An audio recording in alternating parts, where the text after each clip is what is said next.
Hey everyone, welcome to season 2 of Reversing Climate Change. We are doing that podcast thing now and launching a Patreon. You can find it at patreon.com/NoriPodcasts. There are various tiers with different types of goodies available. Do you want to receive a special newsletter digest of what Nori Knots are reading that week? Be a part of a Nori book club. Get special access to Nori events. Go take a look at patreon.com/NoriPodcast for what we're offering. And in that spirit of being lean in that startup kind of way that, we like to do, this list of goodies is subject to change, and we'd very much like your feedback. Is there something that you'd really like to see, but it isn't listed here? Honest feedback does a lot to help us shape what we offer to you. You can send an email to podcast@nori.com or fill out our podcast survey anonymously in our newsletter, which you can find at nori.com/subscribe. And thank you so much for listening to another season of Reversing Climate Change.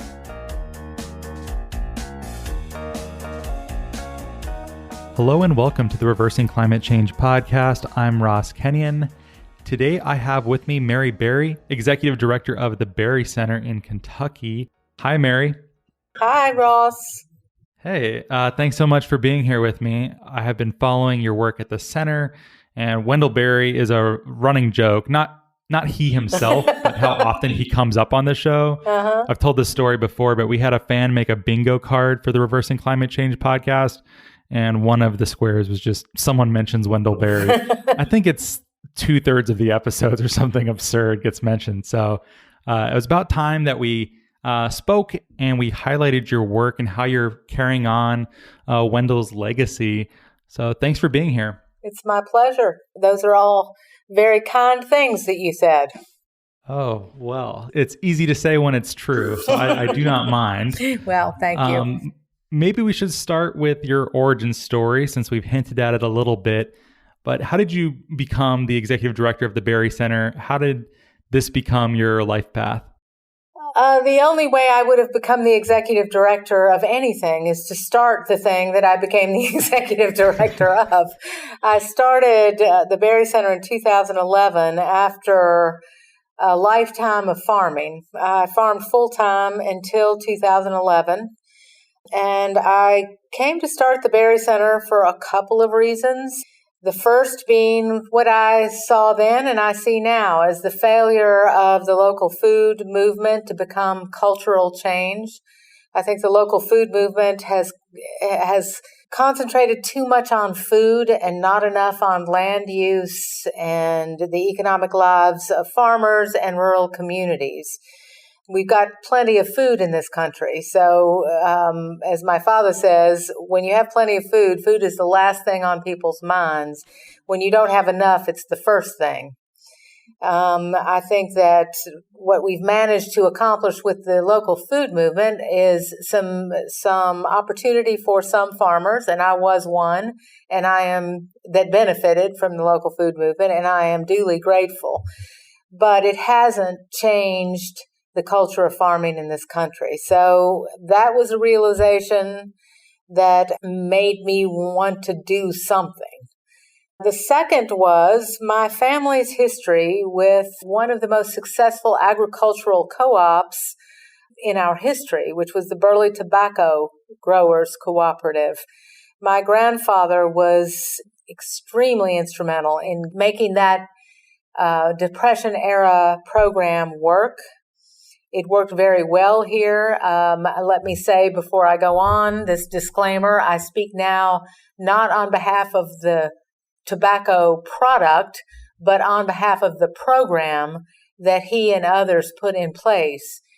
The program protected, highly diversified, good farming in the 8-state Burley Belt for over 60 years. The program ended in 2004 because of maybe some things that we'll want to talk about. But for once and for a while, we had a good, diversified agriculture. We had a stable farm population, meaning, of course, that we had stable soil. Soil was kept under cover. And anyway, we might want to talk more about the Burley Tobacco Program.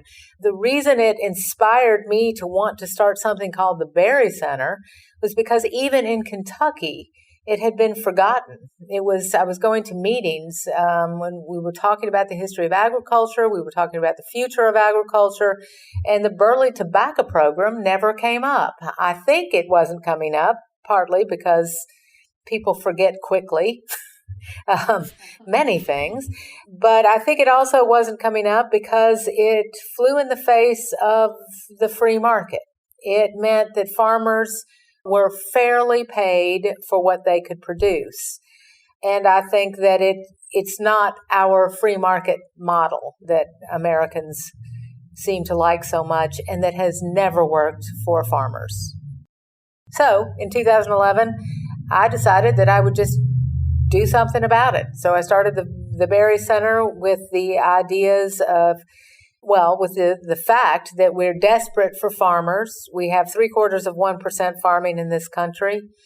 Fewer than 16, maybe 15% of us now live in rural places. All the talk that I'm sure you know more about than I do about the problem of climate change.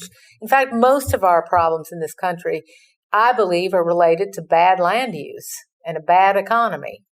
So I went to work on saving the archival papers of my grandfather's about from his service to the Burley Tobacco Program, my Uncle John Berry Jr.'s service to the same program, and of course, a lot of my father's work that speaks about the program, but also speaks about, good farming, agrarianism. And what I knew about running a nonprofit would fit in a thimble. If I had known all that I didn't know then, I might not have done it. But I've learned as I've gone along, just as you do. So here we are, sitting at the Berry Center, getting in 2021 will be our 10-year anniversary. Wow, that's quite a milestone. I think so. It's a miracle. It's a miracle, yeah. It seems like a lot of the work of your father and of the Berry Center is about, keeping people on the land and putting more people on the land and making it possible for agrarian lives to be lived. And it goes beyond just the economics of it too. There's a strong focus on community and also a very strong literary element to it as well.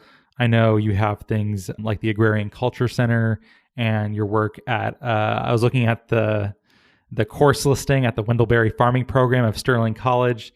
So it does seem to be like almost like an old school humanities focus to it as well. Is that an okay way of summing up partially what you're trying to do? Yes, I think it is. It would be a mistake to think that the problems of agriculture are simply agricultural. Our problem in this country is cultural. Everything that we're worried about, I think, right now stems from our cultural problem. We don't value what we ought to value. We haven't held on to the knowledge that we should have held on to. In the history of our country, there have been times that farm people, country people, were beginning to take some hold and to establish themselves and their good practices in particular places. And we should have, looking back, we certainly should have strengthened that and encouraged it. And instead, we've mostly wiped it out. So, yes, when I went to work at the Berry Center, I started with really the idea of taking an inventory. I'm not sure I thought about it that way then, but I certainly do now. I thought then about what we still have in this particular place to work with. And we have a lot. We have some remnants of a pretty good agricultural community, pretty good agricultural practices. We have a well-watered landscape. We have good soil. We have some people who still know how to farm without destroying the land that they're using. So I just set about to find out what was still here and to get to work to strengthen it. That's why we're working with cattle farmers. That's why we're working with a little school called Sterling. They understood what we were trying to do. I couldn't find a big school that had the slightest idea what we were trying to do. Are you saying that the land-grant universities don't really like what you're up to? Well, yes, that's exactly what I'm saying. But let me speak the truth about that. We are so far out on the margins that I don't think the land-grant universities have given us much thought. Occasionally they do. I've been in enough arguments to know that sometimes they do. But the land grant university, at least the big one in Kentucky, gave up its mandate to serve the people of Kentucky a long time ago. About, I think, 2 years ago, Extension celebrated its 100th anniversary, and I passed the sign in front of the Extension office in Henry County every day on my way to work, and then, of course, passed it again on my way home. And it congratulated, saying happy anniversary to Extension. And I was thinking, what in the world do they have to celebrate? We've been in a downward spiral ever since they started. So it doesn't have to be that way. It doesn't mean that there are not good people working in Extension, because I've known some and they are good. But their focus has been industrial. And the result has been to run farmers off the land while very efficiently funneling money to agro-industrial companies.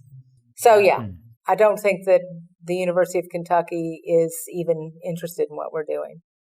Much of what I pick up in following your work there is a focus on scale and how important it is for smaller scale communities. This drive towards urbanization that we all do is being not really the best way for us to live our lives.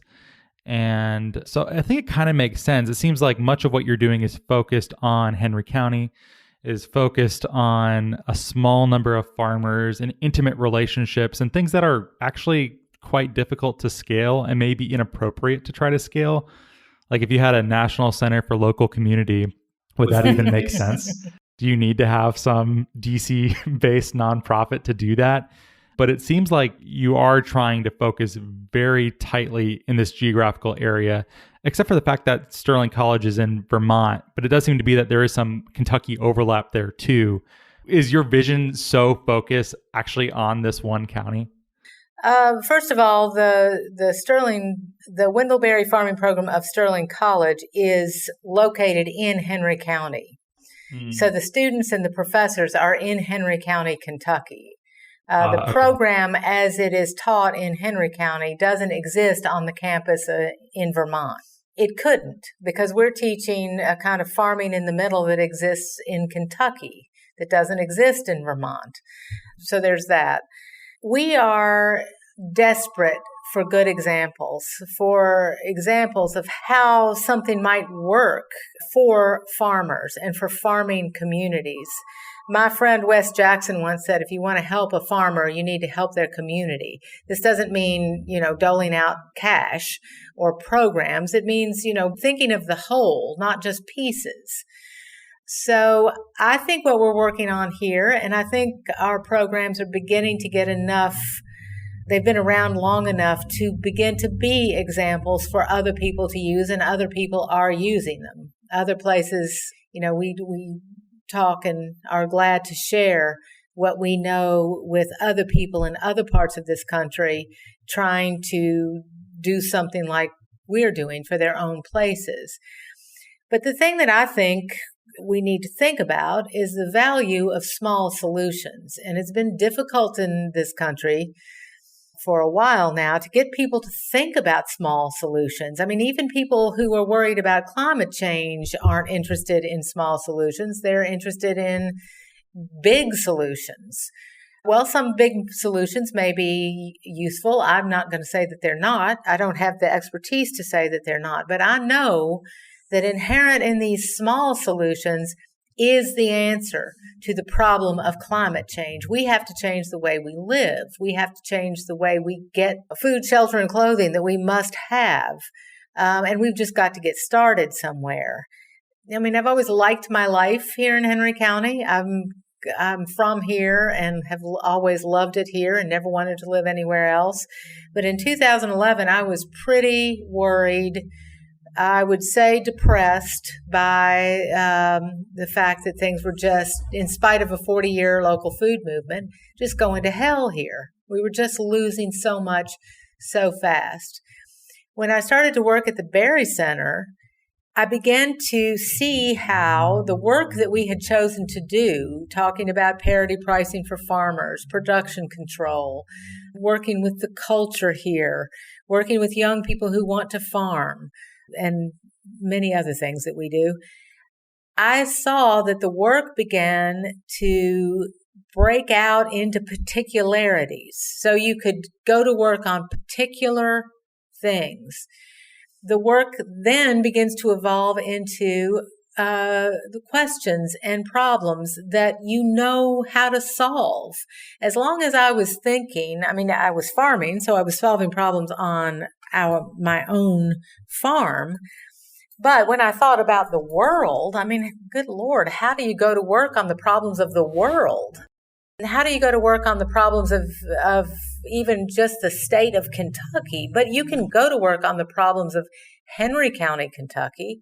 And that tells you, I think, something about going to work in other places and how that might be done.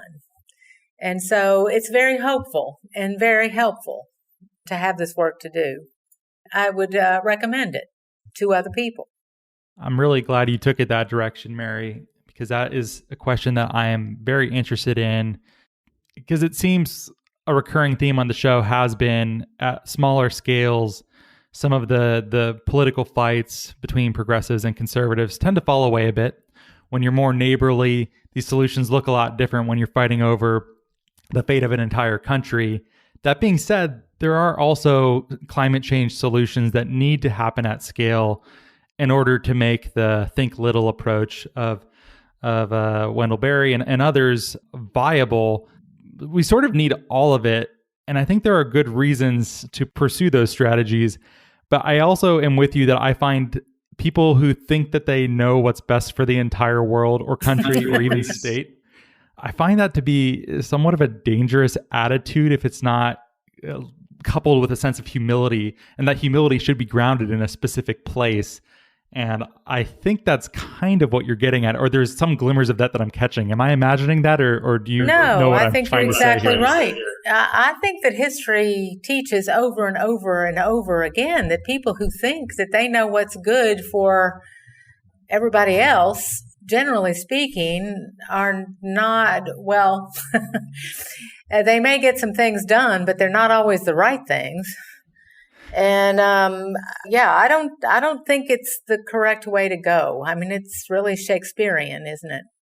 There may be all kinds of, or some big solutions that will help us in the situation we're in right now. As I said earlier, I don't know enough to say that I trust that there are, and I don't know enough to say that there aren't. But I also know that there are too many people waiting on those solutions. My husband said a couple of years ago at a meeting at the Berry Center, my husband is a full-time farmer.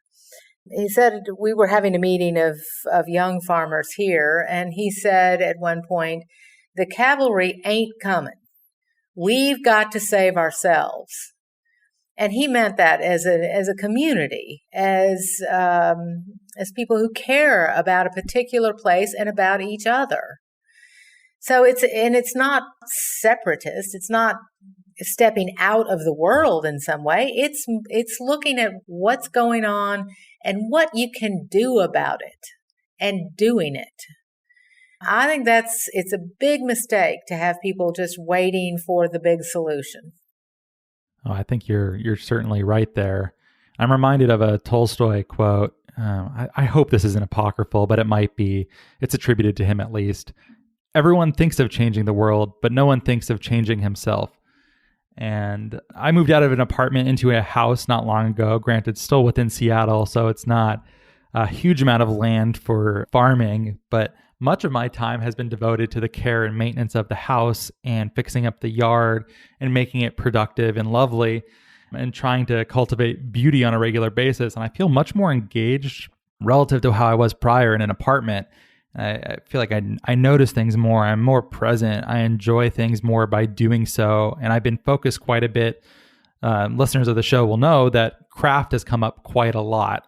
one of the recent episodes, we were talking about another big Wendell fan, Nick Offerman, and his work on woodworking and trying to popularize that working with your hands, the meeting of the intellect with hands, and how important that is. I think people would be genuinely happier if they were doing that. It might not immediately change the world in the big sorts of ways that they imagine, but I think if many people were more grounded in that experience, we might see some of those results trickle out. Although it's not nearly as flashy as if you vote for this one policy, we will all be saved. That seems like a much simpler way to go, but does it really get us where we need to go? I don't know. Not at the moment. I think we're too, and I'm a believer in a lot of those.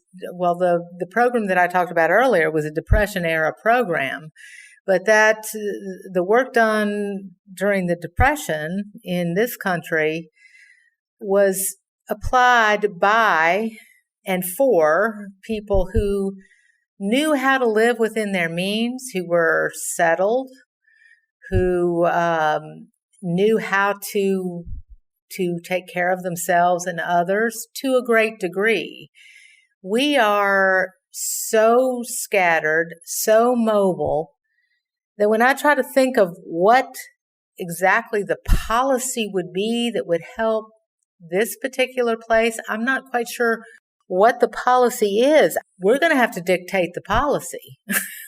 We're going to have to say, we've got this going. This is what you can do to help us. We're not waiting for you to tell us what you're going to do to help us. We know what we need. So more and more of us need to know what we need, not just as an individual, but as people belonging to particular places and to communities.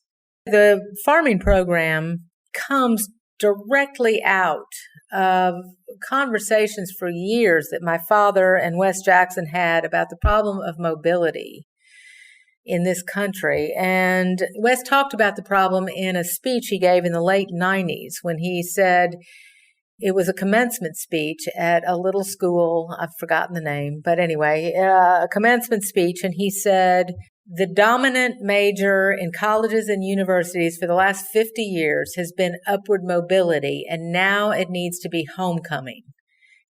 And so we refer to our education program as an education for homecoming. And it's a liberal arts degree. What do people need to know to make themselves at home in a place that they love, that they have some hope for passing on to people that they love? We don't have the slightest idea how to live in this country. I mean, this word sustainable is overused, and I can't think of a word to replace it. But in this country, we have never settled. We have not settled America. We have colonized America. Now we've got to figure out, because we're reaching the end of the fertility that we've lived on, we're reaching the time that we're going to have to figure out how to actually live here, as of course the people we replaced here knew. But, we're here now. We're right here. How are we going to go forward? The things that we're talking about, I believe, need to be on everybody's minds. Everybody needs to be an agrarian now.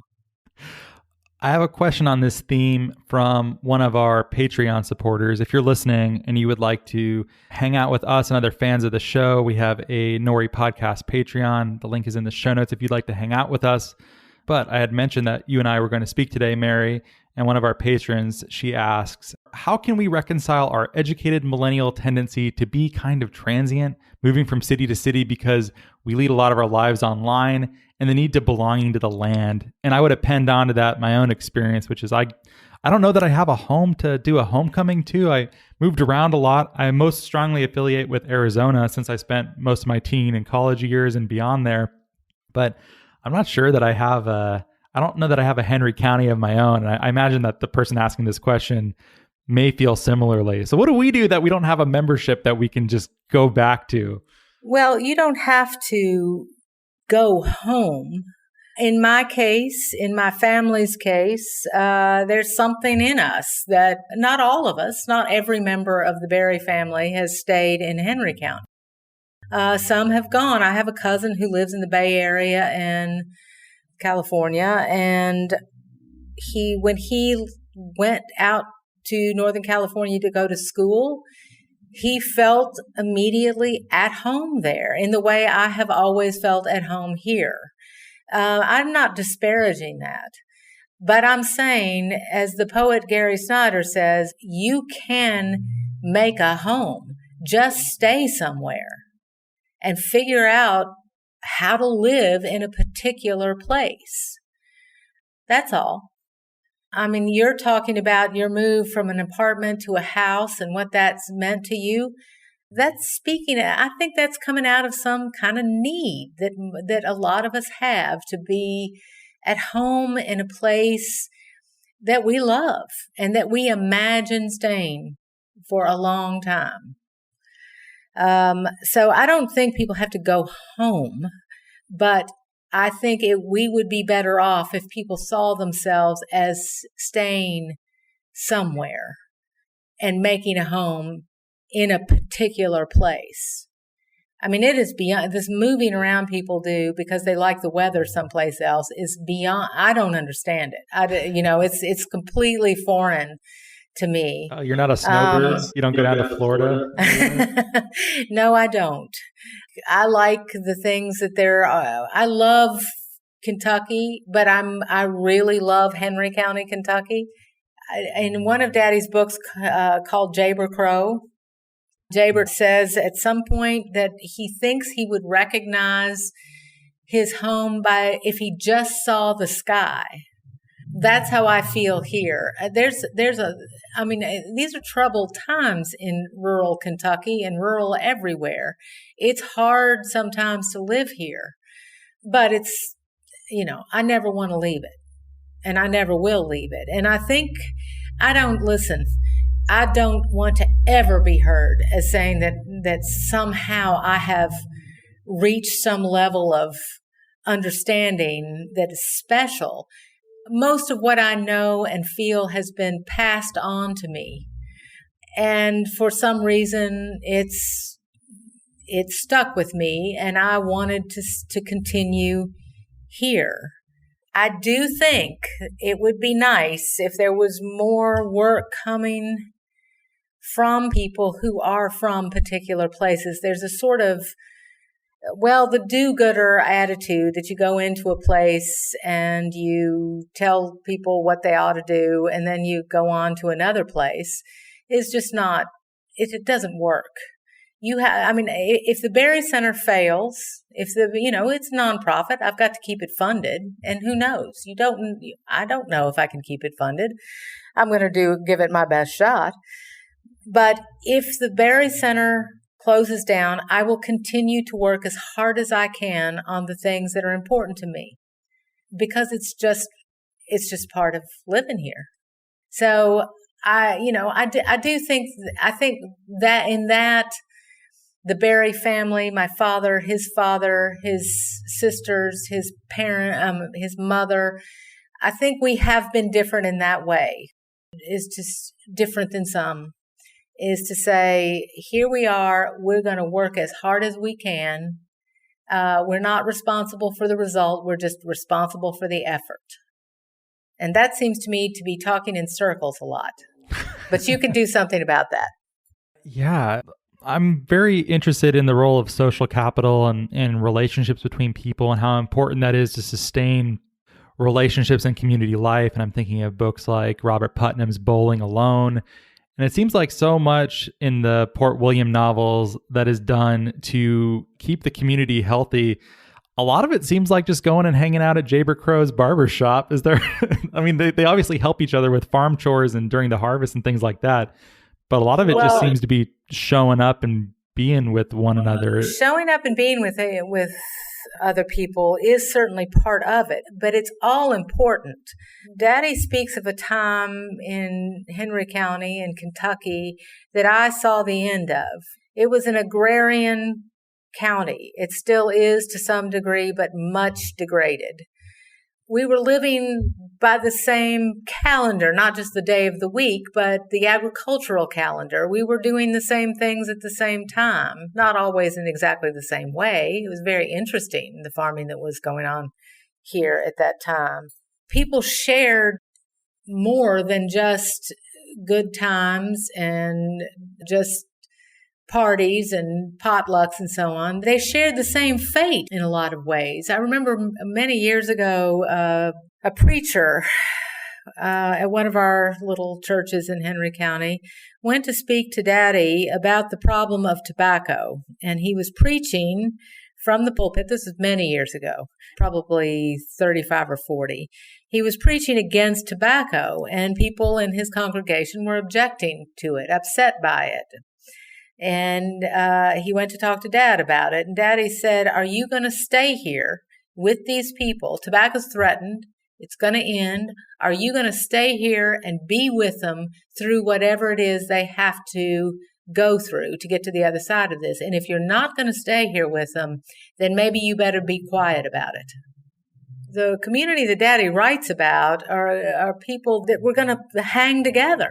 They were going to stay together, stay in this particular place and help each other through the good times and the bad times.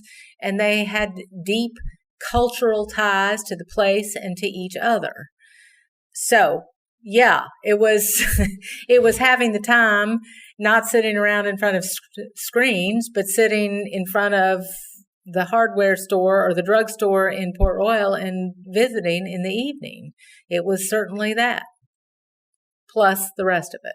Yeah, I'm trying to remember the exact term. It's from The World Ending Fire. There's an essay in there. It was like visiting until bedtime. Is that what it is? Yeah. That's a great tradition. Just neighbors coming and hanging out and doing that. Yeah, it used to be what people did in the evenings. And of course, a lot of people saw the danger of screens way back. I'm thinking of Jerry Mander's book, 4 Arguments for the Elimination of Television. That was back in that was published in the 60s or 70s. I was young then, and I told Jerry Mander when I finally met him many years ago that he had helped ruin my young life. But because we didn't have a television, but we did have the book, 4 Arguments for the Elimination of it. And I wanted a television. Yeah, well, I like to think that in hindsight, you feel that you were made better off by that decision. Of course. But I was just saying to somebody the other day, we were talking about what young people go through and, that they have to rebel against something. And I'll tell you, the burden of being Wendell and Tanya Berry's child was this. They were never wrong about anything, except maybe my dating when I was 15. But otherwise, there was nothing to rebel against except that. Yeah, there's some rebellious people in the Port William novels. They usually just move to the big city and come back in fancy cars and pretend to care about being a hobby farmer, right? That's like the best way you could have rebelled, I think. Well, they fall victim to the siren song of limitlessness, of more, of ease, of something better. And I know that treadmill effect of always seeking more. That isn't necessarily an urban or rural thing. I'm sure you have neighbors who are just as much in that trap as anyone else is. Oh, of course. Of course. Yeah. Nobody in using Daddy as an example, nobody important to Daddy except his family here. No teacher ever said to him, stay home. They all said, if you want to be a writer, you got to leave. And he believed it. It grieved him, but he believed it. And he was gone for a while. And then, he thought, I want to go home. And he did. But of course, the whole culture is pushing people to go somewhere else.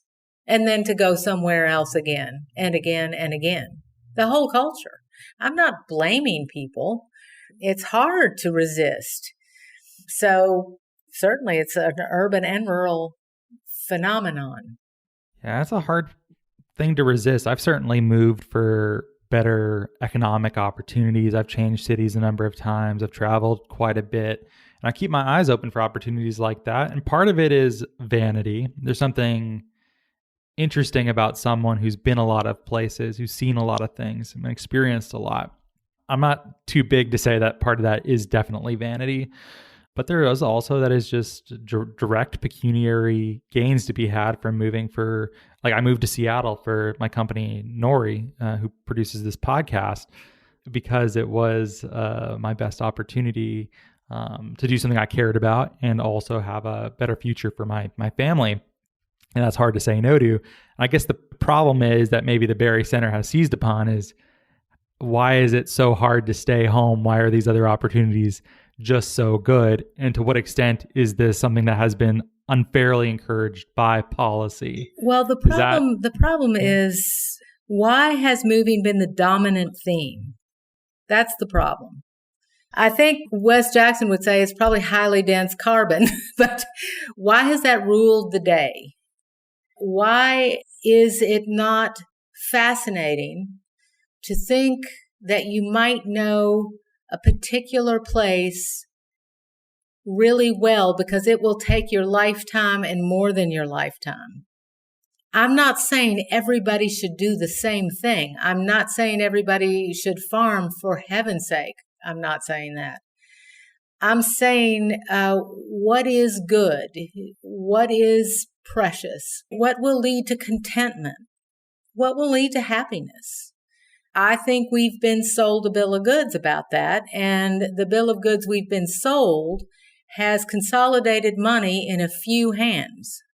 And the rest of us, the sad thing in this country is that so many people think that we need to stay out of the way of the 1% because with any luck, we'll be one of them. Well, I don't think so. So I think it's just that, to think, just to think, to live an examined life, to understand why we're doing what we're doing, what motivates us, what means something to us. I sit in no judgment here. I'm not making a judgment about other people's particular lives, but I am making a judgment about the economy that we're living in now and the dominating themes of it, the dominant themes of it, I should say. In this time of such terrible social unrest, I think of this economy, and I think we will not have social justice. It will not happen as long as our economy is destroying the land that we depend on and destroying the people that ought to belong to the land that we depend on. It's not going to happen. Seems like you're working on a number of different prongs related to this, or not merely training future farmers and inculcating this agrarian culture and mindset and giving them this humanities background. There's also the work that the Barry Center is doing with our home place meat. And there's also some policy initiatives, like what you're referring to, you've referred to a couple times about imitating the Burley tobacco program from the Great Depression era. Could you tell us a little bit about both our home place meat and this program that you have in mind? Sure. The program was policy. It was a Depression era program, and it was voted in to law. It had the power of law. The principles of the program that mean the most to me, and I think and to many other people, and why it's an example going forward of how we might build a stable farm population in this country, is the combination of supply management, keeping farmers protected from overproduction, and the idea of parity pricing, which means paying farmers, this is the simplest possible definition. It's much more complicated than this, but it's the idea that we might pay farmers a fair price, allowing farmers to get back cost of production and keep some profit. Not a killing, but a fair profit. So we've taken those principles and we've applied it to the program that we call Our Home Place Meat at the Barry Center. We're working with mostly pretty young farmers in Henry County, producing a product called Rose Veal, which it's a very different product than the traditional white veal. This is processing calves raised on their mother They're raised on grass and on mother's milk, and they're processed much younger, and it's delicious meat. I mentioned earlier that I set about to work at the Berry Center by thinking about an inventory. Well, one of the good farming left in Kentucky is cattle farming or livestock farming. Our marginal countryside needs to be covered with grass, forage crops, hay crops. This is the perennial agriculture that my father and others called for in the 50-year Farm Bill, keeping the ground covered. So we don't have, right now we have an 80% annual versus 20% perennial agriculture. We need to reverse this. Back to your subject of climate change, we need to be 80% perennial and 20% annual, far less ground plowed. Our Home Place Meat supports farmers who are farming the way we need them to farm. They're keeping carbon sequestered, and they're making a fair price for their cattle. They're out of the boom and bust cattle market, and it keeps the cattle out of the god-awful commodity beef industry, which is inhumane to people and to animals. And it's driving farmers into bankruptcy. So our program, I mean, I'd love to think that it had, the power of law, but it doesn't. We don't have friends in high places. We don't have anybody that wants to work with what we're doing in Congress. I mean, who am I going to call? Mitch McConnell? I mean, that's not going to happen. So we've just gone to work on it. I also want to say one more thing about this program. It is a price support program, which means the price is locked in yearly so that the farmers know what they're going to get for their cattle. It is not a subsidy. It is not a subsidy. It was never a subsidy under the tobacco co-op. I think subsidies are a mistake. It's a price support.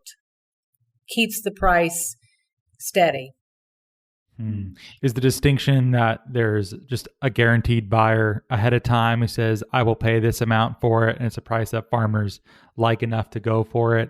That's why it's not a subsidy, but a price support. Is that the difference? Price support is just to keep the price fair so that it doesn't suddenly too many cattle hit the market, and when too many cattle or too much anything hit a market, the price falls. This is the story of American agriculture for farmers. So the price support just holds the price at the contracted price, which we've worked on here to know what the parity price is. Farmers are saying they're trading their right to gamble for a steady price. Yeah, I'm curious about that, and especially this direct to consumer, having a consumer facing brand like Our Home Place Meat. It seems like a lot of people are going that direction. I know many farmers want to get into the direct to consumer business, and consumers want to buy that, and you can tell from the popularity of farmers markets. I sort of associate that with consumer behavior in a somewhat free market, but perhaps you contextualize it a bit differently. Do you not understand it that way?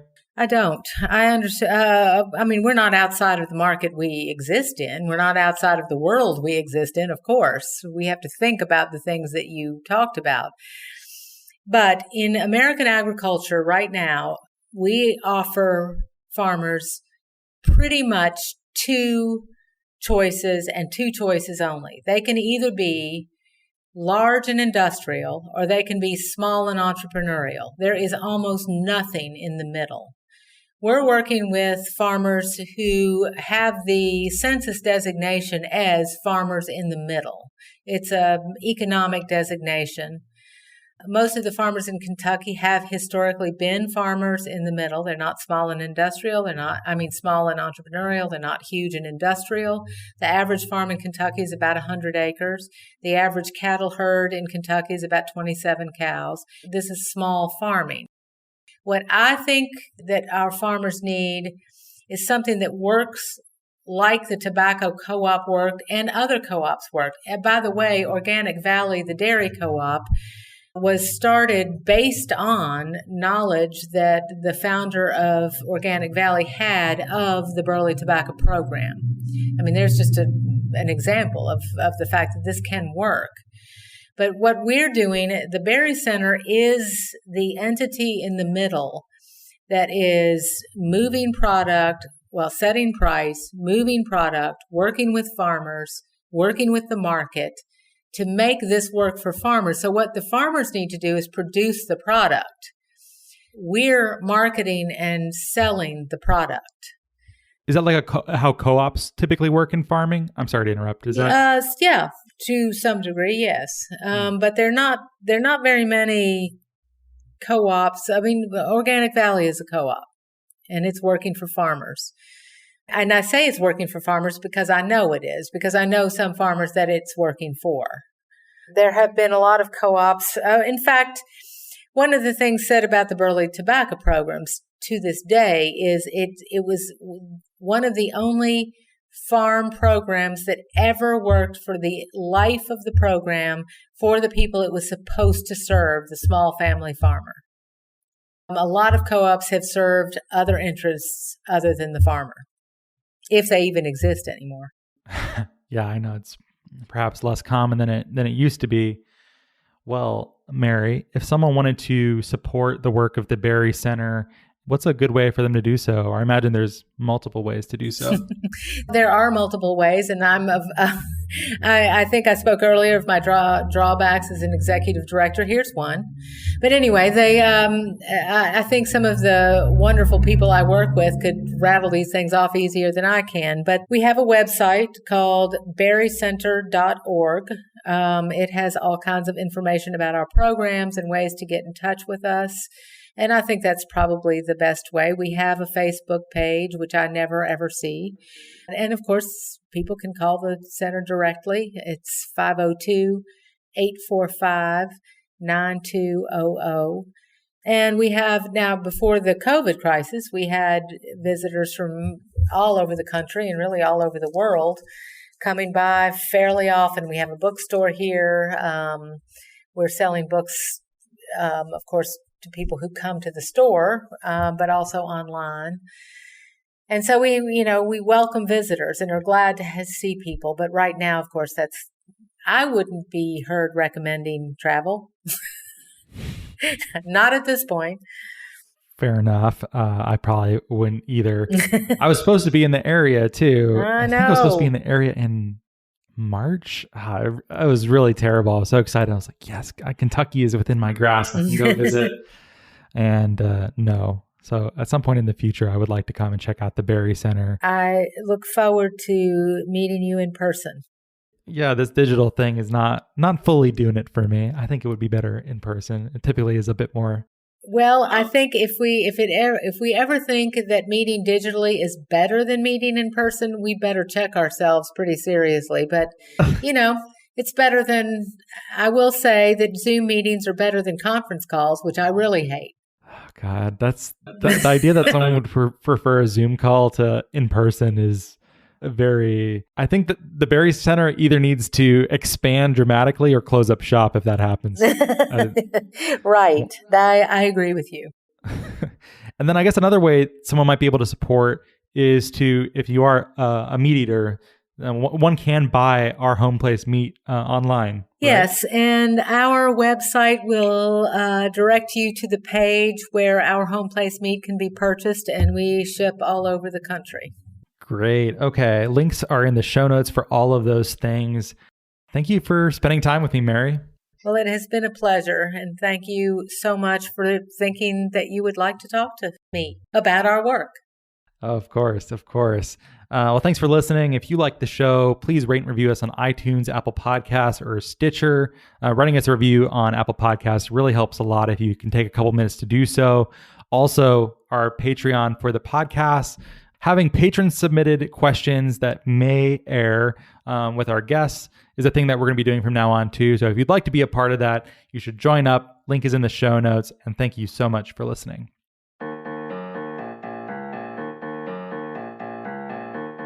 Well, thank you so much for listening. If you like the show, please rate and review it in Apple Podcasts and or Stitcher. It really helps us a lot to get this content to a wider audience. If you think what we're doing is useful, interesting, fun, hopefully all three, we'd certainly appreciate your rating and review. You can keep up with Nori at nori.com, where there is a newsletter. That's nori.com/subscribe.